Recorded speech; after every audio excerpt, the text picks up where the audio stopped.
오늘은 뭐 조금 드릴 말씀이 있어서 조금 일찍 끝나고 한 5분, 10분 정도 일찍 끝나고 잠깐 설명 다른 것도 교회 얘기 말씀드릴 게 있어서 설명 드리고 넘어가겠습니다. 지난 시간에 신장 3절까지 했었죠. 신장 3절까지 해서 지금 신장 3절에 나오는 붉은 용이 이게 이제 사탄입니다. 사탄 이제 우리 13장에 보면은 적그리스도가 나오죠. 적그리스도가 나오는데 여러 번 말씀드렸지만 적그리스도와 사탄과의 관계는 성부 하나님과 성자 하나님의 관계가 같은 거라고 말씀드렸죠. 그래서 이 12장 3절에 나오는 붉은 용에 대한 설명이 7머리가 10뿔과 7개의 관이지 않습니까? 그런데 13장에 보면은 거기는 머리가 7이고 뿔이 10개인데 왕관이 10개입니다. 관이 7개가 10개죠. 그래서 그 관수 차이는 있지만 그 차이만 빼고 나면 거의 비슷한 거죠. 그래서 이제 이게 사탄이라는 얘기 드렸고요. 이거는 다니엘서 7장에 나오는 넷째 짐승이랑 연결됩니다. 다니엘서 7장 8절, 7장 7절 8절하고 보시면 넷째 짐승은 두렵고 무서우며 힘이 강하며 큰 쇠이빨을 가지고 있어 삼키면 산산조각 내고 그 나머지를 자기 발로 짓밟았더라. 그 짐승은 사탄이죠. 그것저것 모든 것을 알고 또 10뿔을 가졌다라고 되어 있습니다. 그러니까 10뿔 가진 게 사탄이라는 얘기는 구약과 신약에 지금 연결돼서 나온다는 얘기입니다. 자, 이제 그 다음 구절 12장 4절 보겠습니다. 그의 꼬리가 하늘의 별들 가운데 3분의 1을 끌어들어 땅에 내던지더라. 용이 막 해산하려고 하는 그 여자 앞에서 여자아이가 태어나면 곧 삼키도록 하더라. 지금 여기서 여러분들이 하나 아셔야 될 게 뭐냐면 계시록에서 지금 요한이 보고 있는 환상이 시간 순서대로 되지 않았다는 걸 알고 계시죠? 여러 번 말씀드렸죠. 이게 시간 순서도 있는데 중간중간에 삽입장이 있고 지금 우리가 12장 삽입장을 보고 있는데 삽입장에서도 이게 또 뭐가 있냐면은 시간 순서가 과거와 미래가 섞여 있습니다. 그래서 지금 보면 보세요. 사탄이 환란기에 처음 생긴 건 아니죠. 환란기 처음 생겼을 리가 없지 않습니까? 환란기에 사탄이 그때 많은 짓을 한 거지 사탄이 그때 생긴 건 아니었습니다. 반대로 환란기에 예수님이 나신 것도 아니죠. 예수님은 2000년 AD 1세기에 나신 거지 않습니까? 그리고 또 이스라엘이 있었던 것도 그 전이고 그게 뭐냐면 지금 이 이스라엘이 그러니까 지금 여자가 아이를 낳는다가 이스라엘이 예수님을 낳는다라고 해석한다고 말씀드렸으면 그러면 여기에 마찬가지로 지금 이 부분도 환란기 얘기가 아닙니다.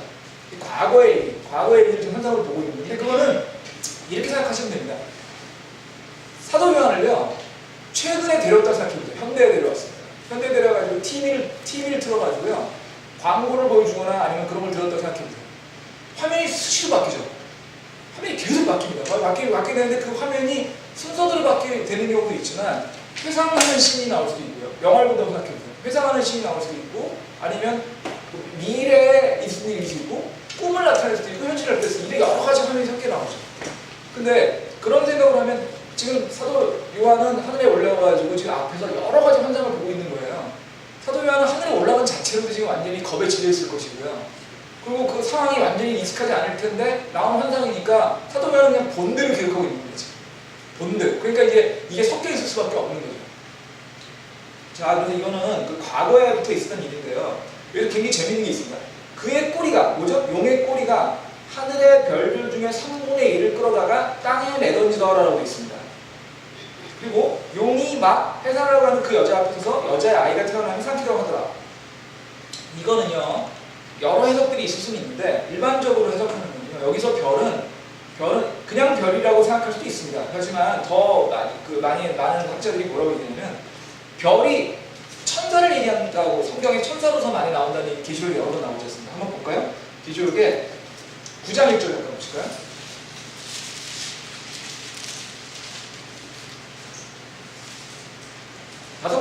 다섯째 천사가 나팔을 불매 내가 보니 별 하나가 하늘로부터 땅으로 떨어지는데 그가 바다 없는 구덩 위에 열쇠를 받았다라고 되어 있죠. 그죠? 여기 이때 별이 타락천사, 하늘에서 떨어진 천사라고 얘기되어 있었지 않습니까? 그죠? 여기 천사를 얘기할 수 있는 거고요. 그 다음에 1장 20절 잠깐 보시죠. 계시록 1장 20절. 여기 더 명확하게 나오죠? 중간쯤 보겠습니다. 7별은 7교회의 천사들이요라고 되어 있습니다. 1장 20절. 7별 7교회 천사들. 그러니까 지금 이거는 천사들이라고 이제 보는 게 좀 더 계시록의 전체 문맥에 맞다고 치고, 그러면 지금 이 얘기는 사탄이 하늘에서 천사의 3분의 1을 데리고 타락해가지고 지상으로 타락해가지고 반역했던 거. 그러니까 지금 저희들이 이제 사탄은 원래 그룹이라고 이사야서에 그룹이라고 나오고 있습니다. 그룹이 누구죠? 그룹은 주님 바로 옆에 있는 좀 생명체죠. 주님 바로 옆에 있는 생명체, 주님을 공경하는 생명체인데, 그룹이었던 사탄이 너무 높아지려고 주님과 같이 되려고 했다가 타락했다는 얘기가 이사야서에 나오지 않습니까? 근데 그때 타락할 때 사탄이 혼자 타락한 게 아니고 천사의 3분의 1 데리고 타락했다는 얘기 많이 들어보셨죠. 지금 그 얘기를 지금 이 계시록에서 설명하고 있다라고 보는 학자들이 많이 있습니다. 지금 근데 여기서 하나 볼지는, 이건 제 개인적인 생각인데요. 사탄은 기본적으로 주님 바로 옆에 있었고요. 주님하고 맞먹을 정도로 생각할 정도로 높음을 갖고 있었고, 그리고 타락할 때도 혼자 타락한 게 아니라 3분의 1을 데리고 올 정도로 타락했다는 얘기는 무슨 뜻인가, 저 생각인데요. 이건 뭐 사탄은 무지하게 세다는 얘기죠. 주님하고 비교할 존재는 아니지만 사탄도 굉장히 힘이 센 존재입니다.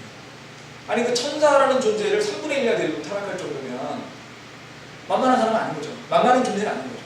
우리가 사탄을 두려워해야 되는 이유가, 물론 주님을 통해서, 주님의 권능을 통해서 사탄을 이길 수 있습니다. 하지만 사람의 힘을 통해 사탄을 이기려고 하면 안 된다는 게, 사탄도 굉장히 센 존재라는 거예요. 지금 이 사탄에 대한 얘기를 어떻게 이겨야 되는 부분이 12장 뒷부분에 나옵니다. 그래서 지금 그 얘기 듣는데, 사탄이 하여튼 그런 정도의 얘기를 지금 하고 있다고 하고 있고요. 그래서 사탄이 천사의 3분의 1을 들고 타락했다는 얘기들이 구약에 여러 번 나오는데, 어느 구절에 나오는지는 저도 이번에 처음 알았습니다.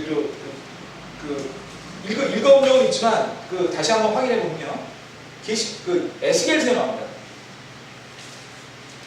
에스겔서에요, 28장 15절. 좀 많은 걸 찾아야 되니까 그냥 적어만 놓으세요. 제가 읽어드릴게요. 에스겔서 28장 15절에 보면, 내가 창조된 날로부터 내 길들에서 완전하더니 마침내 내 안에서 불법이 발견되었더라. 사탄이 지금 주님 옆에 있다가, 창조 옆에 있다가 주님한테 지금 반역하는 대목을 지금 얘기하고 있어요. 그 다음에요, 베드로후서 2장 4절. 이거 적어만 주십시오. 오늘 구절이 너무 많아서 다 못 찾으십니다. 그러니까 제가 읽어드릴게요. 베드로후서 2장 4절에 보시면, 하나님께서 범죄한 천사들을 아끼지 아니하사 지옥에 던지시고 어둠의 사슬에 넘겨주어 심판 때까지 예비되었으며, 그렇게 되어 있습니다. 또 유다서 6장에 보시면, 유다서 6절, 유다서는 한 장밖에 없죠. 유다서 6절에 보시면, 또한 자기의 처음 신분을 지키지 아니하고 자기의 거처를 떠난 천사들은 곧 큰 날의 심판 때까지 영존하는 사슬로 묶여 어둠 밑에 예비되었습니다. 지금 다 사탄이 쫓겨난 얘기입니다. 사탄과 타락 천사들이 쫓겨난 얘기입니다. 그래서 요 대목들이 지금 얘기되고 있는 거고요. 근데 여기서 하나 우리가 연결해줄 게 있는데요. 지금 이제 보통 성경에서 말하는 지하세계라고 하는 것에 여러 종류가 있습니다. 지하세계 여러 종류가 있는데, 그 중에서요, 지하세계 중에서 가장 여러분들이 잘 아시는 지하세계는 어디죠? 지옥이죠, 지옥. 지옥은 그냥 땅에 있는 옥이라고 쓰여 있습니다. 짱지자에 감옥할 때 옥이거든요. 지옥이 이제 가장 여러분이 아시는 건데, 지옥에는 누가 가죠? 사람이 갑니다. 타락한 사람. 근데 지옥이 말고요, 성경에 보면 기품이라고 하는 구절이 나옵니다. 기품 또는 타르타로스라고 하는 그런 구절이 나오는데, 기품이나 타르타로스에 가는 건 사람이 아닙니다. 그건 천사입니다. 천사.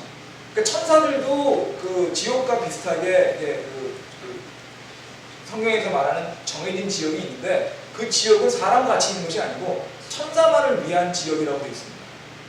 근데 여기서 또 중요한 게 뭐냐면, 성경에는요, 사람에는 은혜로 구원받을 수 있는 길이 열려 있습니다.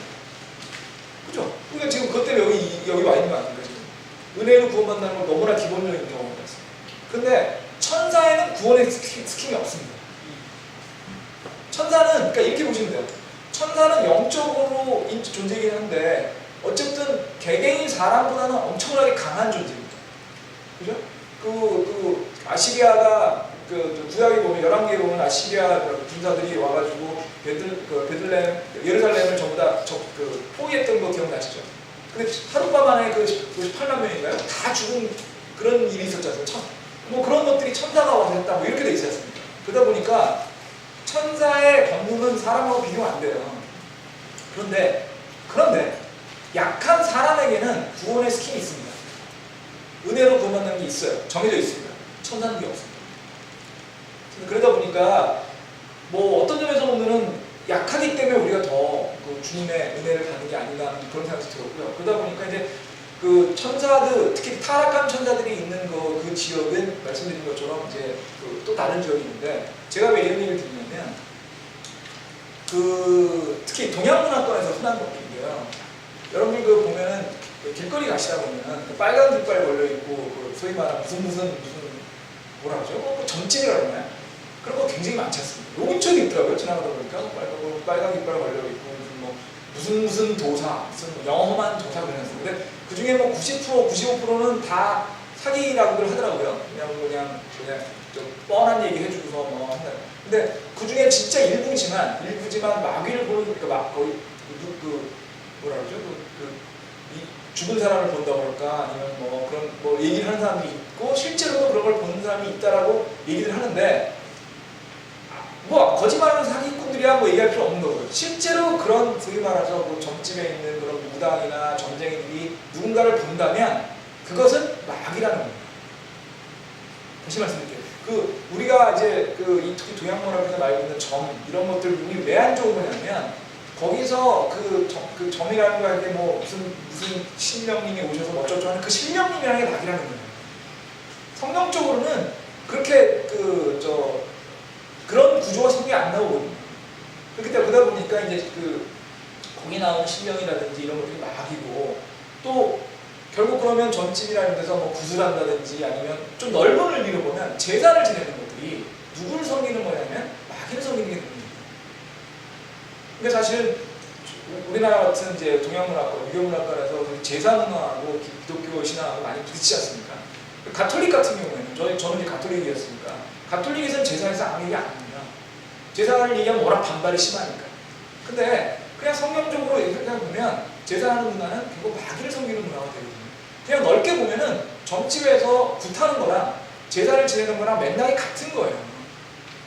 맨날 같은 겁니다. 그리고 일단 구원받고 천국에 가게 되면 이 지구상에 있을 이유가 없거든요. 이 지구상에서 떠도는 그런 사람들은 결국 뭐 소위 말하는 구천을 떠돈다, 어쩌고 다 마귀예요. 그러니까 그런 점에서 그것도 그 마귀는 뭐냐? 타락한 천사들인데, 근데 이건 있습니다. 그 마귀들이 어느 정도의 권능이 있어요. 천사는 있습니다. 원래 천사 출신이니까 권능이 있죠. 약간의 권능이 있죠. 하나님의 권능에 비할 건 아니지만, 그러다 보니까 사람들은 혹할 수 있는 거죠. 우리 사람이 생각하지 못하는 걸 할 수는 있어요. 그렇지만 그게 하나님의 권능하고는 다른 거고, 더 무서운 거는 그걸 마귀를 따르는 거예요. 그러니까 항상 여러분들이 그런 걸 생각하시고, 사실 우리나라 같은 문화권에서, 특히 동양 문화권에서 주님을 믿는 게 쉽지 않습니다. 쉽지 않습니다. 그러니까 성경을 더 열심히 공부해야 되는 이유 중에 하나는 뭐냐면, 우리가 알고 있는 많은 문화 중에 상당 부분이 사실은 성경이지 않은 것들이 많이 있거든요. 그래서 그런 부분을 염두에 두시고요. 그 다음에요, 또 그 뒤에 보시면요, 지금 그 여자 앞에 서서 그 여자아이가 태어나면 삼키기도 하더라. 이거 어떤 일이 생각이 나십니까? 신약성경에 그 예수님이 났을 때 헤롯 왕이 예루살렘에 있는 모든 어린이들을 죽였던 거 기억나세요? 그 헤롯 왕을 결국 사탄이 조종해서 했다는 거예요. 그 얘기가 지금 연결돼요. 지금 마태복음 2장 16절에 나오시겠습니다. 마태복음 2장 16절. 아주 유명한 저거죠. 지금 주님이 어디 다녔는지 알려달라. 자기가 경배하러 가겠다. 이렇게 얘기했는데 안 알려주고 갔어요. 독박사들이. 그러다 보니까 헤롯이 열받는 얘기인데요. 마태복음 2장 16절 읽겠습니다. 이에 헤롯이 지혜자들에게, 그게 동방박사들이죠. 지혜자들에게 우롱받은 줄 알고 심히 놓아요. 사람을 보내 지혜자들에게 부지런히 무는 때를 기준으로 베들레헴과 그 주변 온 지역에 있는 아이들을 2살 이하로 다 죽이는 거예요. 이에 대언자 예레미야를 통해 말씀하신 성취된 이르시되 라마에서 애통하며 슬피 울며 크게 여기는 소리가 들으니 라헬이 자기 아들 자녀들로 슬피 우는 것이다. 그들이 없어도 그녀가 위로받기를 원치 않다는 거예요. 지금 이 마태복음 2장 11절 18절 얘기가 지금 계시록 12장 4절의 두 번째 부분. 그 여자 앞에 서서 여자아이가 태어나면 삼키라고 한다. 지금 예수님에 대한 핍박을 보여주는 거죠. 그 다음에 12장 5절 가겠습니다. 12장 5절은 이제 지난번에 한번 잠깐 했기 때문에 뭐 길게 얘기는 되지 않고요. 여자가 사내 아이를 낳으니 그 아이는 철장으로 모든 민족을 다스릴 자다. 그녀의 아이가 놀며 채어 올라가 하나님께 이르고 그분의 왕자에 이르더라. 여기서 사내 아이는 예수님이라고 말씀드렸고요. 지난번에 잠깐 이거를 이게 여자는 교회고 사내 아이는 이기는 자라고 설명하시는 분들도 있는데 그건 아니다. 그런데 그건 해석은 될 수 없다. 적용은 될 수 있지만 해석은 아니다. 이렇게 얘기 드렸고요. 여기서요. 이 철장으로 다스릴 아이이기 때문에 이거는 시편 2편에 있는 그 철장으로 다스릴 그 안에 라고 생각했을 때 예수님일 수밖에 없다. 이 얘기를 들 수 있는 거고요. 근데 여기서 이 얘기를 잠깐 보시면 예수님이 나시고요. 근데 예수님은 결국 왕중 왕이신데 그 다음에 그 다음 구절에 그녀 아이가 채에 올라갔습니다. 그럼 33년 동안 예수님이 계신 거는 일단 여기 안 나타나고 나셨다가 올라가신 것만 나타나는 거죠. 그러니까 지금 상상을 해보면 이런 것 같아요. 굉장히 빠르게 화면이 바뀌고 있는 것 같아요. 지금 사도 요한이 앉아있는데 앞에서 마치 큰 스크린 같은 게 있고 그 스크린에서 계속적으로 지금 환상이 떠오르고 있는데 그 화면이 계속 바뀌는 거예요. 근데 저희같이 텔레비전 광고를 많이 보는 사람들 입장에서 보면 이해가 될 것 같아요. 확 다 바뀌니까. 사도 요한은 그런 게 생각이 안 들겠죠. 그 당시 사람. 근데 이제 그 바뀌는 과정에서 예수님이 나시는 장면, 바로 다음 장면에 예수님이 채 올라간 장면을 본 것 같아요. 지금 그런 내에서 그 33년의 얘기는 없고 예수님이 채워 올라간 걸로 해서 승천하신 것까지 딱 나오게 되고요. 그래서 그녀의 아이가 채워 올라가 하나님께 이르고 그분의 왕좌에 이르더라. 왕좌에 이르겠다는 얘기가 에베소서에 나옵니다. 에베소서 1장 20절 잠깐 보겠습니다. 에베소 1장 20절. 에베소 1장 20절이요.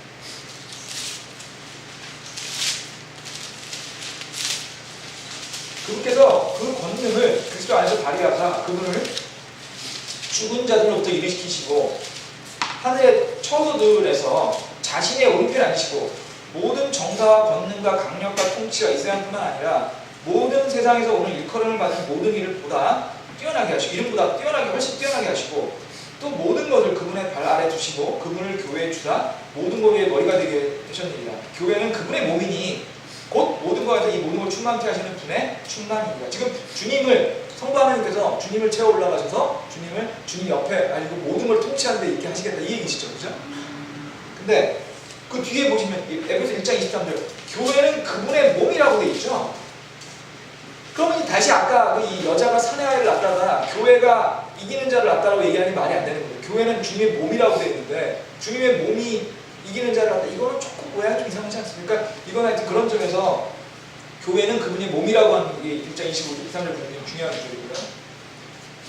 자, 그래서 이제 이게 어떤 내용인지 이제 설명을 드렸고 그 다음에 이제 철장으로 다스린다는 얘기도 지난번에 드렸죠. 철장으로 다스리는데 한 구절만 찾아볼게요. 계시록 2장 27절.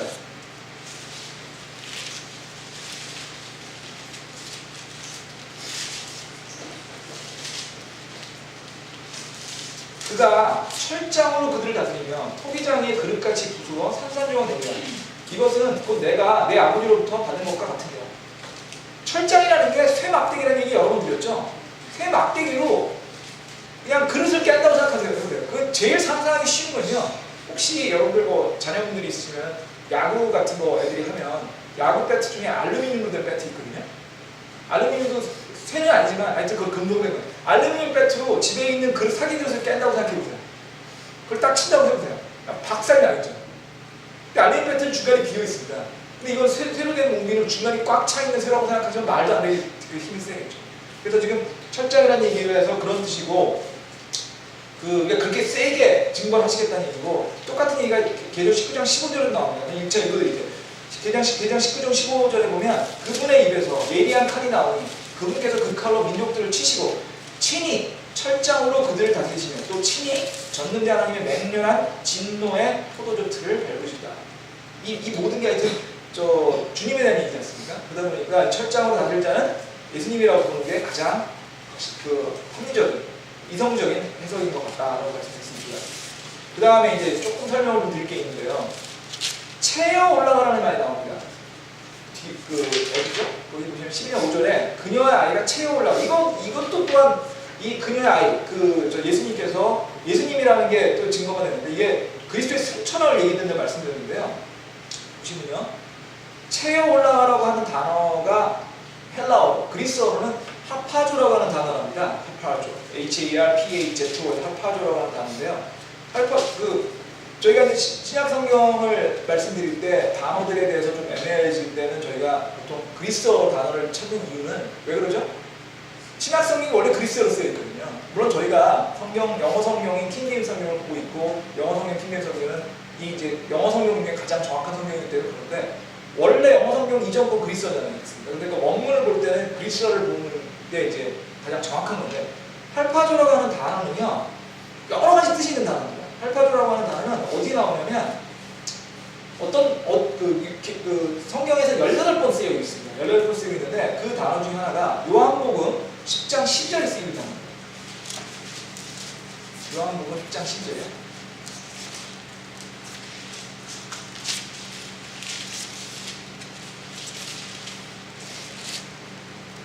그 뒷부분은 뒷부분이고, 앞에 이니가 그것들을 붙잡아가고 또 양들을 해치냐 이렇게 돼 있습니다. 그죠? 지금 이 붙잡아간다, 이리가 붙잡아간다는데 그 붙잡아간다는 얘기가 그 원래 원문으로 합할줍니다. 좀 이해가 안 되시죠? 이게 도대체가 우리가 승천한다는 얘기하고 좀 맥락이 다르지 않냐? 근데 이렇게 생각하시면 돼요. 이 단어의 뜻이 원래 어떤 뜻이냐면, 지금 원래 이 뜻이에요. 그러니까 탁 채워가는 거, 탁 잡아가는 거, 이런 느낌이거든요. 그러니까 승천도 어떻게 되냐면, 뭐 계단이나 이렇게 올라가는 게 아니라 갑자기 뭔가가 탁 내려서 탁 채워 올라가듯이, 그러니까 순간적으로 이렇게 올라가신다는 뜻입니다. 지금. 그런 뜻으로 지금 하파조라는 단어가 쓰이고 있거든요. 그래서 이 하파조라는 단어는 결국 무슨 단어하고 연결되냐면 휴거하고 연결됩니다. 저희가 휴거 때 어떻게 된다고 했죠? 눈 깜짝할 새에 바뀐다고 했죠. 갑자기 올라간다는 거예요. 그러니까 하파조라는 단어, 그러니까 채워 올라가듯이 눈 깜짝할 새 한다는 뜻이고요. 그래서 이 하파조라는 단어가 또 어디 쓰이냐면 사도행전에서 쓰입니다. 사도행전 8장 39절.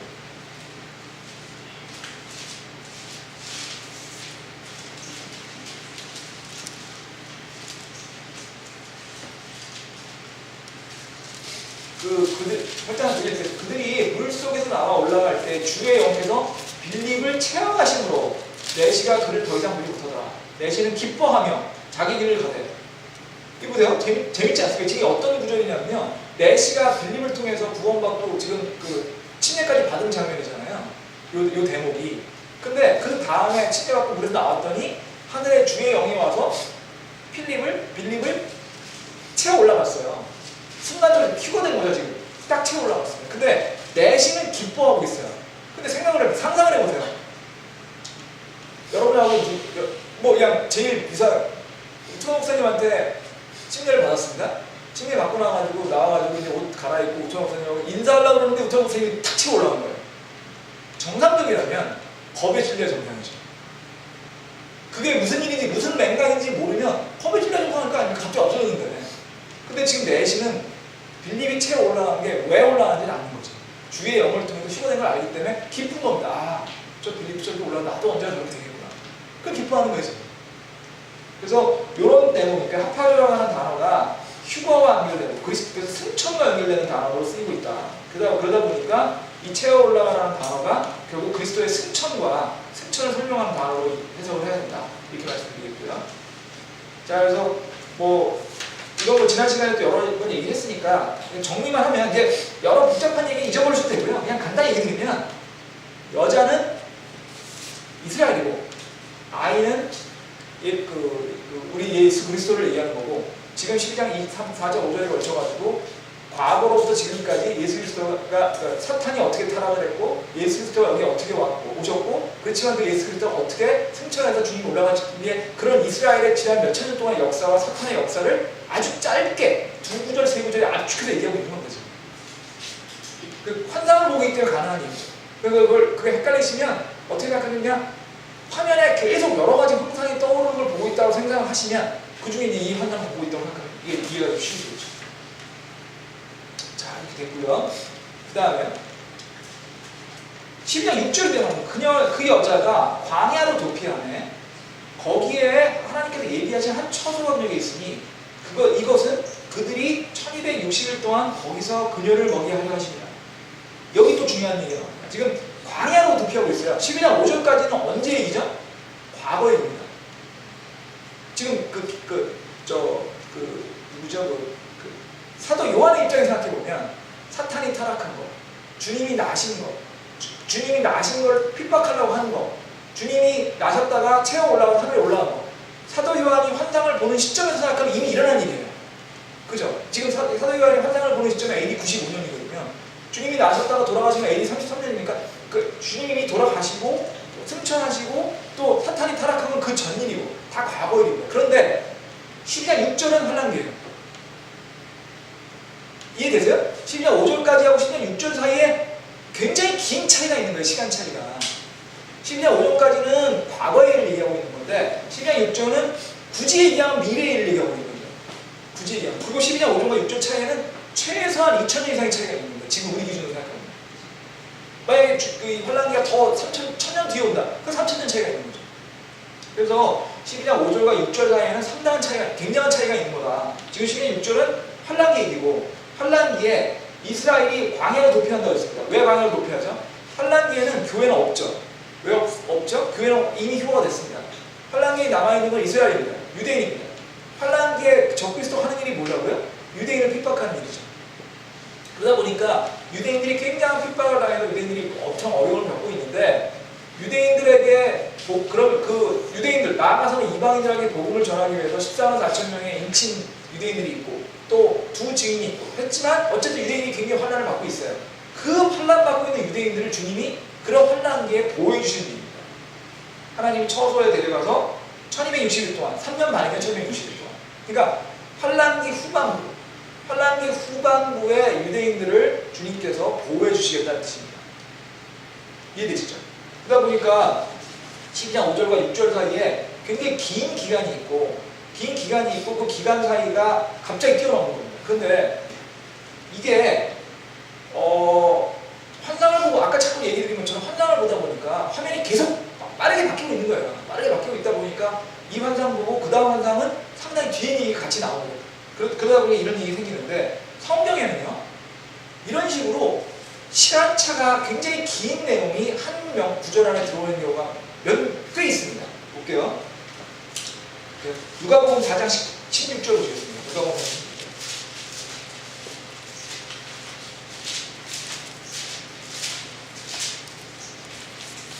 이거는 예수님께서 본인이 나신 동네인 나사렛에 가가지고 얘기하시는 부분입니다. 볼게요. 주께서 자기가 자라난 나사렛에 가사 늘 하시던 대로 안식일에 회당에 들어가 읽으려고 서시니 섬기는 자가 대언자 이사야의 책을 그분에게 넘겨드리거든 그분께서 그 책을 펴서 그렇게 기록된 찾으시냐. 주의 영께서 내게 임하였으니 이는 그분께서 내게 기름을 부으사 가난한 자들에게 복음을 선포하게 하셨기 때문이다. 그분께서 나를 보내신 것은 마음이 상한 자를 고치며 포로된 자들에게 구출을, 눈먼 자들에게 다시 보게 하며 선포하고 상처 입은 자를 치유하게 하며 주의 받아주시는 것을 선포하게 하라 하십니다. 그 다음이 중요합니다. 하였더라. 그분께서 책을 덮어, 거기까지 읽으셨다는 얘기예요. 책을 덮어 섬기는 자에게 다시 주시고 앉으심에 회당에 있는 자들의 눈이 그에게다 고정되거든 그분께서 그들에게 말씀하기 시작하시되 이 성경 기록이 이날 너희 귀에 성취되었느니라. 무슨 얘기하고 있냐면 이사야서에서 말하는 이 대목에 있는 이 내용, 지금 눈먼 자에게 다시 보게 하고 상처를 치유하게 하는 그 사람이 나다. 그 대언이 오늘 너희들 앞에 성취됐다. 이 얘기하고 있는 거예요. 그러니까 주님이 오신다고 하는 메시아의 대언이 내가 오므로써 메시아가 오시면서 성취됐다. 이 얘기를 하고 있는 거거든요. 이사야서 보시겠어요. 이사야 61장, 이 구절이 어디냐면요. 이사야서 61장 2절입니다.